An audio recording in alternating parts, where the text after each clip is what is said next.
Heto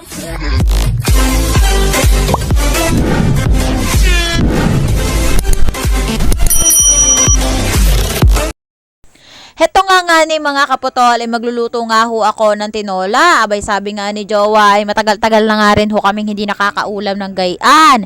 Ay dahil nga mga kaputol ay umuulan-ulan nga at medyo maraming typhoon na naman ang dumadaan sa ating lugar ngayon dito sa Occidental Mindoro. Hello sa mga Occidental Mindoro. Kaway-kaway naman kayo dyan, sigaw-sigaw naman kayo at mag-comment naman kayo dito eh.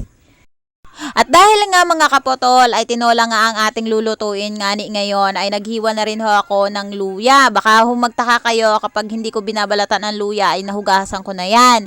At saka meron nga rin ho ako dito mga ilang perasong sibuyas na nabibili ko laang dyan sa tabi-tabi at nakukuha-kuha. Ahoy! At saka naghiwa-hiwa na laang rin naman ako mga kaputol ng bawang na pinagkatad-tad-tad. Tignan niyo nga naman are ang sibuyas. Sa pagkalaki-laki naman talaga namang parang hinlalaki laang ng aking kamay ay sobrang hirap na hirap ako akong hiwain ito. Pagkatapos ko nga hong nahiwa lahat ng ingredients na nalalaman ko ay buti nga ho ay may nakahanap nga ho si Jowa ng papaya at lahat nga ho talaga ng papaya namin dito ay nagkaramatay dahil nga sa ulan-ulan. Nabulok ho lahat ng mga puno. Kaya naman sabi ni Jowa ay may alam nga daw ho siyang nakita niya na may nagsibol na papaya at agad niya naman kinuha. Aba naman, nagpaalam na rin naman daw siya sa puno kahit wala lang sa kanya nakakita. Uy, talaga namang mabubusog tayo aba. Dahil nga minsan-minsan rin ho talaga kaming kumakain ng mga chicken dahil nabubuhay ho ang mga kung ano-ano nabubuhay sa aming katawan kapag kumakain ng araw-araw ng manok.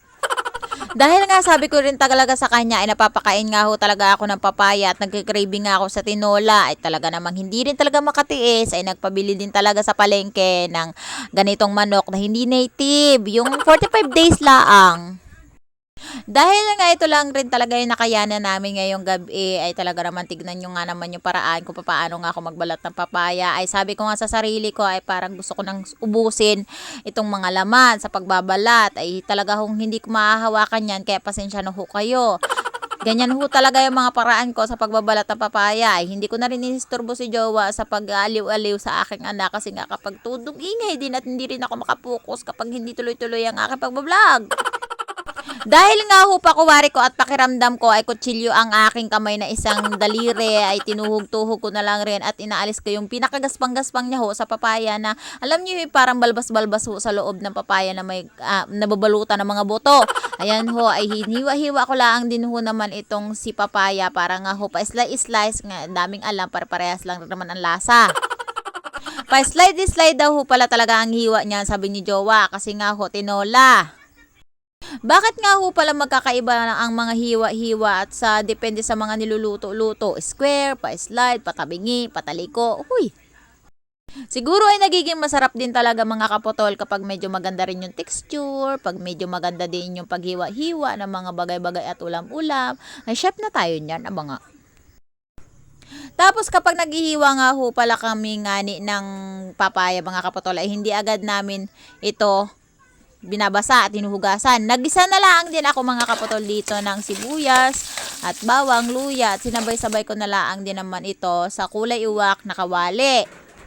Tapos isasangkot siya laang rin naman natin ito mga kaputol. After 3 years nga mga kaputol ay pagkatapos nga ho ng ating pagsasangkot siya sa ating karneng manok ay nilagyan ko na lang din po talaga ito na mainit na tubig. Para nga sabay-sabay hong kumulo. Ganyan din ho palang yung itsura ko kapag talaga nagluluto ay nakakawit ang aking maliit na paa sa gilid ng aking kalan. Para nga daw ho ako hindi mahulog ay talagang timbang laang yung pagkakatayo natin para nga balance ang aking katawan. Ay siya mahirap din talaga maging cooker kapag ganito ang mga katawang putol-putol. Tinakpan ko na lang din naman mga kaputol. Tapos pagkatapos nga ng 3 years ay kumulo-kulo na rin naman siya. At ito na nga mga kaputol ay kahit na pumunta ako doon kay mama ay amoy na amoy ko yung bango. Nung makalipas nga na ilang taon mga kaputol ay nilagay ko na laang din tamantong ang papaya na ito na hiniwa-hiwa ko na pa-slide nga. Sabi nga ni Jowa ay talaga nang hinalo-halo ko na rin laang mga kaputol para nga lalong sumarap. Ang sikreto daw ho niyan ay sa paghahalo at 3 years nga makalipas mga kaputol ay pwede na tayong kumain at luto na nga itong ating tinola. Aba naman, ang sikreto nga hong ingredients dyan ay pagkasabay-sabay laang at ganyan ho talaga ako magluto. Pagkatapos ho niyan mga kaputol ay makakakain na rin ho ang aking pamilya. Syempre naman.